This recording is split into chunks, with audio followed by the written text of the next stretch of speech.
एक बच्चा था यहाँ पे, पता नहीं कहाँ गया वो, सुबह मुझसे मिला वो, ठीक है।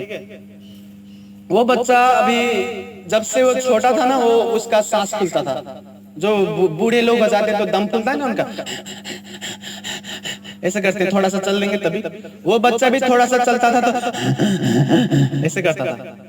और रात को सोते वक्त उसका सांस अटक जाता था, रात को करने लगता था। और कई साल से दवाई खा रहा है, ठीक नहीं रहा। और वो बच्चा आज मुझसे मिला, तो वहां पे हम करते थे कुछ हफ्ते, कुछ महीने पहले शुरू शुरू में बाजार में करते थे ये सवा, तो वहां पे पहली बार आया था वो। तो खुदा ने मुझे बोला कि इसको मैं ठीक करने वाला हूँ आज। तो मैंने सब, उस वक्त तो लोग मुझे देख रहे हैं, बोल रहे हैं इतना छोटा कहाँ से बाबा होगा, बाबा तो बड़ा होना चाहिए, बाल भी पका हुआ, दाढ़ी मूछ भी इतना बड़ा बड़ा, दाढ़ी मूछ भी पकना चाहिए, बाल भी पकना चाहिए, वो है बाबा, ये कहाँ बाबा। ऐसे लोग कह रहे थे शुरू शुरू में।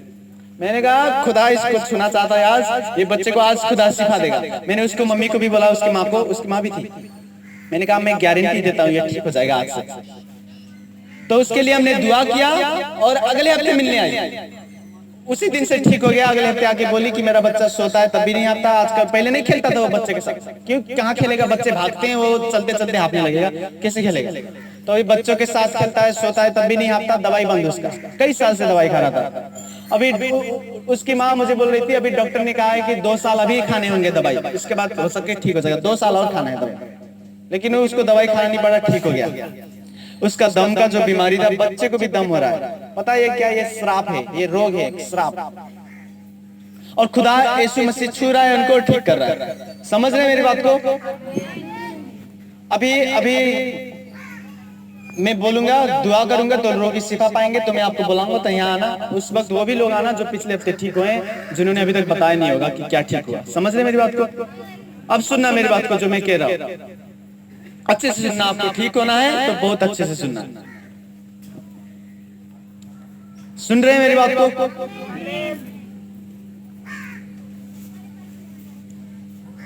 एक औरत थी, वो उसकी 8 साल हो गए थे शादी को, 8 साल बच्चे नहीं हो रहे थे। सुनना मेरी बात को, शादी को 8 साल हो गए थे, बच्चे नहीं हो रहे थे। वो अमेरिका में रहती थी। कहाँ, यहां से मैं अमेरिका जाऊं तो 23 घंटे 24 घंटे लगेंगे प्लेन में, उतना दूर है। और 1.5 लाख के करीब, अभी लॉकडाउन के बाद नहीं करा, लॉकडाउन में तो 5-6 लाख लग जाएंगे। लॉकडाउन नहीं होते तब भी 1.5 लाख के करीब टिकट मिलता है, इतना महंगा। उतना दूर से वो औरत ने मुझे कहा कि मेरे लिए प्रार्थना कर दो, मेरे बच्चे नहीं है, 8 साल हो गए। और मैं यीशु मसीह को जानता हूँ, उनको मानता हूँ, मैं भजन में भी जाता हूँ।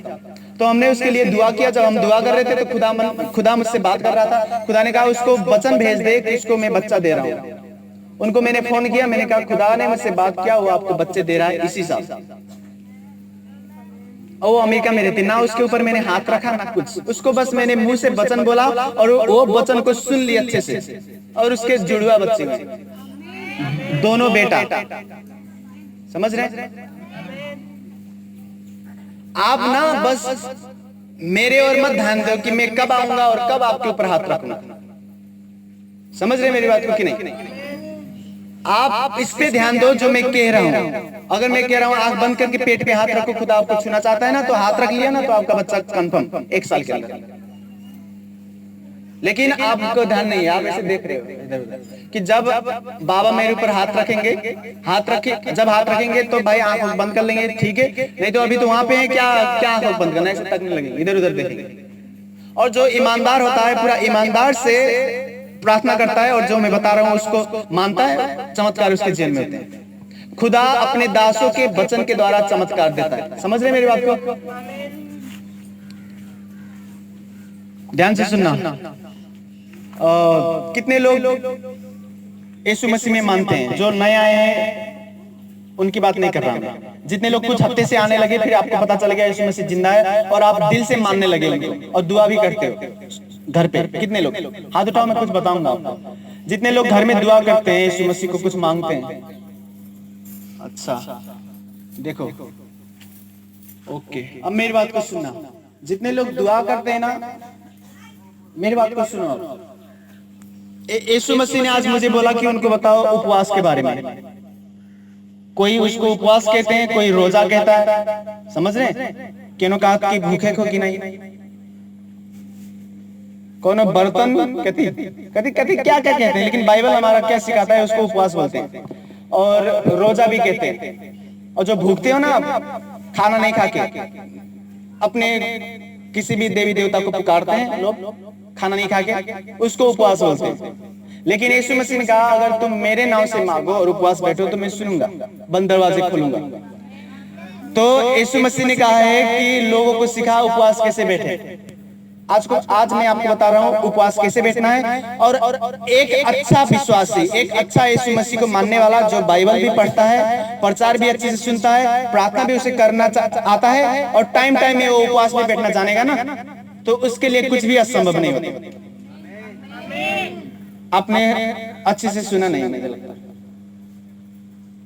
मैं फिर कह रहा हूं, जिसको अच्छे से प्रार्थना करना आ गया यीशु मसीह के नाम से, और जो बाइबल भी पढ़ता है, अगर आप नहीं पढ़े लिखे हो तो अच्छे से आके प्रचार सुनते हो, समझ रहे मेरी बात को। और उसमें एक बार और आपको जोड़ना है, आपको अच्छे से उपवास भी बैठना आ गया और उपवास का तरीका भी आ गया, तो कुछ भी असंभव नहीं रहेंगे, कुछ भी नहीं असंभव, सब कुछ संभव है आपके लिए।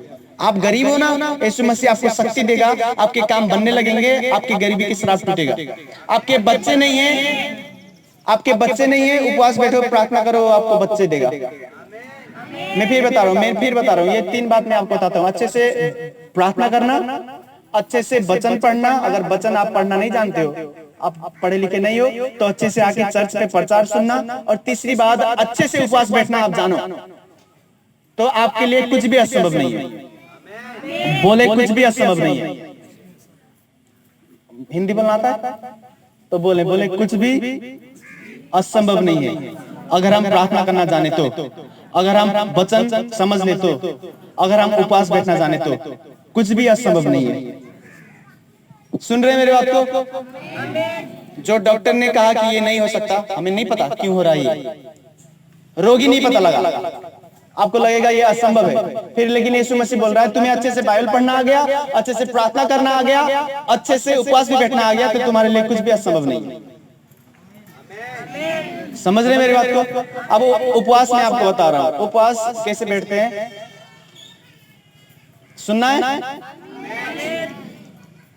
मेरे साथ, बोलो। प्रार्थना में शक्ति है, उपवास में शक्ति है, और परमेश्वर के वचन में शक्ति है। अब सुनो, अब सुनना, ध्यान से सुनना मेरी बात को, ठीक है? सुन रहे हैं मेरी बात को? और जितने लोग तकलीफ में हैं उनको और अच्छे से सुनना है जो मैं कह रहा हूं। प्रार्थना के बारे में मैंने पिछले हफ्ते, कुछ हफ्ते पहले आपको बताया। वचन के बारे में जो मैं प्रचार कर रहा हूं यही हो गया वचन, आप आते जाओ समझते जाओगे। उपवास क्या होता है? जैसे आप खाना नहीं खा रहे हो, खाना नहीं खा के क्या खाओगे? प्रार्थना में शक्ति खाओगे। यीशु मसीह ने कहा है जीवन का जल मैं हूं, जीवन का रोटी मैं हूं। उपवास में आप खाना नहीं खाओगे, यीशु मसीह के वचन को खाओगे, और प्रार्थना करके उनके पानी को पियोगे, उनके वचन को खाओगे। और जिसके अंदर यीशु मसीह का ज्यादा पानी है, ज्यादा वचन है, वो बस खड़े हो जाए ऐसे, उसके चारों ओर दुष्ट आत्माओं से घेर दे, तब भी उसको कुछ नहीं होता। वो दुष्ट आत्मा बाद में पछताएंगे कि यार हम क्यों इसको घेरने आए, हमें ही चोट लग रही है। समझ रहे हैं मेरी बात को? मैं आपको उपवास बैठना सिखा रहा हूं, आपको कैसे उपवास बैठना है। कितने लोग शाम को 5 बजे के बाद खाते हैं? मैं जब उपवास बैठता हूं, मैं शाम के 5 बजे के बाद खाता हूं। और क्या करता हूं मैं? अपना जो काम है वो भी करूंगा, अपना काम, और क्या करूंगा? ज्यादा मैं प्रार्थना में समय बिताऊंगा, यीशु मसीह को पुकार के, और वचन को पढ़ूंगा। सुन रहे मेरी बात को? आप चाहते हो आपके लिए कुछ भी असंभव ना हो ना, तो आपको सुनना है जो मैं कह रहा हूं। बाइबल बांटना शुरू करी थी मुझे, बाइबल बांटने नहीं है, ध्यान से सुनना। सुन रहे हैं कि नहीं? आपको कुछ भी चमत्कार चाहिए, सब कुछ संभव है, असंभव कुछ नहीं। आपको बस तरीका आना चाहिए। यीशु मसीह जब जवान था, तब मुझसे यीशु मसीह बात करते थे कि तेरे जीवन से मैं रोगियों को शिफा दूंगा, तेरे जीवन से मैं दुष्ट आत्मा को निकालूंगा, तेरे द्वारा मैं काफी सारे जिंदगी को बदलूंगा। उस छोटा था तब मैं, जवान। उस वक्त ये काम नहीं होते थे, बस मैं सुनता था बस। तो मैंने कहा ये कैसे संभव होंगे? फिर पवित्र आत्मा ने मुझे बताया तू उपवास बैठेगा, प्रार्थना करेगा, वचन को पढ़ेगा, जितना जितना करते जाएगा उतना उतना ये संभव होंगे। यीशु मसीह ना मुझे दर्शन देते थे और दर्शन में मैं देखता था लोगों का ऐसे पेट टेढ़ हो, उनका हड्डी मुड़ गया, टेढ़ा है पेट, और ऐसे लेटे रहते थे सोए, और दर्शन में मैं उनके ऊपर हाथ रख के दुआ कर रहा हूँ और उसका पेट सीधा हो गया और उठ के चलने लगा। और कितने सारे छाले के रोग थे, जो छाला में रोग होता है ना, छाले में रोग, ये छाले वाले रोगों के लिए दुआ कर रहा हूँ, वो ठीक हो रहे हैं, भूतात्मा निकल रहे हैं। ये सारी चीजें मुझे यीशु मसीह दर्शन में दिखाते थे और मैं उठता था, मैं बोलता था ये काम तो असंभव है भाई, जिसका पैर मुड़ा है उसका कैसे ठीक हो सकता है, जिसका भूत लगा है उसका भूत कैसे निकलेगा, जो लंगड़ा है कई साल से नहीं चलता वो कैसे चलेगा। मैं दर्शन में देखता था और मुझे लगता था ये तो असंभव है। फिर पवित्र आत्मा मुझे बोल रहे थे कि जो भी यीशु मसीह तुझे दर्शन में दिखा रहे हैं, तू उपवास बैठेगा, प्रार्थना करेगा, वचन ज्यादा पढ़ेगा ना, तो ये सब संभव होंगे तेरे जीवन में। और ये आज हो रहे हैं हर रोज। आपके लिए जो भी नामुमकिन है ना, जो असंभव है आपके लिए, वो खुदा के लिए संभव है। और जो खुदा के लिए संभव है उसके लिए आपको क्या करना होगा, आपको प्रार्थना करना है, बाइबल पढ़ना है, और एक क्या करना है, उपवास बैठना है। अब कितने लोग बूढ़े हो गए हैं, कितने लोग थोड़ा थोड़ा बीमार भी होंगे, कितने की आदत नहीं है उपवास बैठने की, वो नहीं बैठ सकते 5 बजे तक, तो वो 12 बजे तक बैठ सकते हैं कि मैं 12 बजे तक कुछ नहीं खाऊंगा, यीशु मसीह के नाम में मैं दुआ करूंगा, उनसे मांगूंगा, जो मांगना चाहता हूं 12 बजे के बाद खाऊंगा। समझ रहे कि नहीं मेरी बात को? हफ्ते में 1 बार 2 बार ऐसे कोशिश करो आप बैठने। सुन रहे कि नहीं मेरी बात को? जितने लोग नए आए हो ना, आपको समझ में नहीं आ रहा होगा कि ये क्या करना है, लेकिन जितने लोग पुराने कुछ हफ्ते से आ रहे हैं आपको अच्छे से सुनना है। और जितने लोग नए आए हैं आपके लिए दुआ किया जाएगा, आपको ठीक होना है, घर जाना है, वापस आते रहना है, फिर समझते जाऊंगा। समझ रहे? फिर मैं बताता हूँ, शुरू में जब मैं उपवास बैठता था तो नहीं बैठ पाता था मैं। 10 बज जाते थे, खाने का टाइम आ गया तो पेट में जलन होती थी कि अभी खा ले, अभी खा ले, अभी खा ले, कब खाएं। बस मन में सोचता था कि यार मैं 5 बजे तक उपवास बैठूंगा और 11-12 में खा लेता था और पश्चाताप करता कि खुदा मुझे माफ कर दो, मैंने कहा था 5 बजे तक बैठूंगा, लेकिन बैठ नहीं पाया शुरू में। और खुदा नहीं नाराज होता, करते आजकल मैं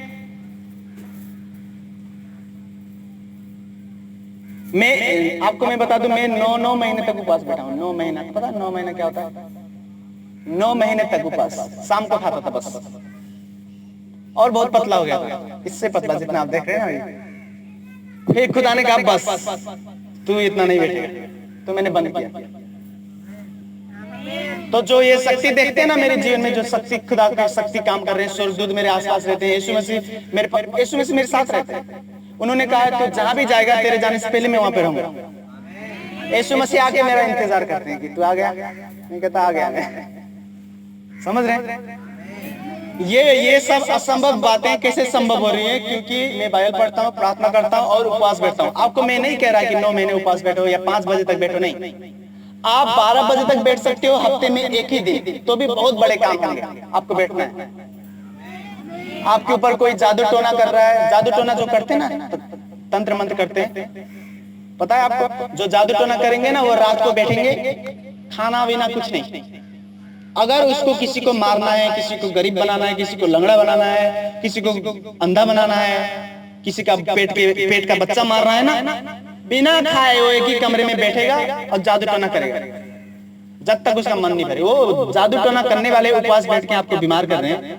अब जिसको ठीक होना है वो नहीं उपवास बैठते, वो अपने जो भूत खिलाते हैं ना, वो भूत के नाम से उपवास बैठेंगे, और भूत के नाम से उपवास बैठ के वो आपके घर को, आपके परिवार को रोग दे सकते हैं, बीमारी कर सकते हैं, श्राप दे सकते हैं। उपवास बैठ के वो आपकी जिंदगी बिगाड़ना चाहते हैं। तो हमें उपवास बैठ के अपनी जिंदगी बनाना है यीशु मसीह के नाम से। सुन रहे मेरी बात को? तो क्या करना है आपको? हफ्ते में 1 बार। जितने लोग बूढ़े हो गए हैं, आपको ज्यादा नहीं बैठ सकते, आपको उपवास तो ज्यादा नहीं बैठना है। 12 बजे तक बैठ सकते हो तो 12 बजे तक बैठना है। और जितने लोग जवान हो, आपको 4 बजे 3 बजे 5 बजे जब तक बैठ सके आप उपवास बैठना है। और क्या करना है, प्रार्थना करना है, टाइम टाइम में जाना है प्रार्थना। जैसे काम है आपका, उपवास में बैठे हो, आपको घर भी साफ करना है, खाना भी पकाना है, वो सब करना है। लेकिन जब खाली हो जाओगे तुरंत जाना है प्रार्थना में, फिर प्रार्थना से निकल के काम करना है, फिर प्रार्थना में जाना है, फिर प्रार्थना से निकल के चाहे थोड़ा थोड़ा टाइम मिले थोड़ा थोड़ा जाके प्रार्थना करते काम करते करने का। समझ रहे मेरी बात को?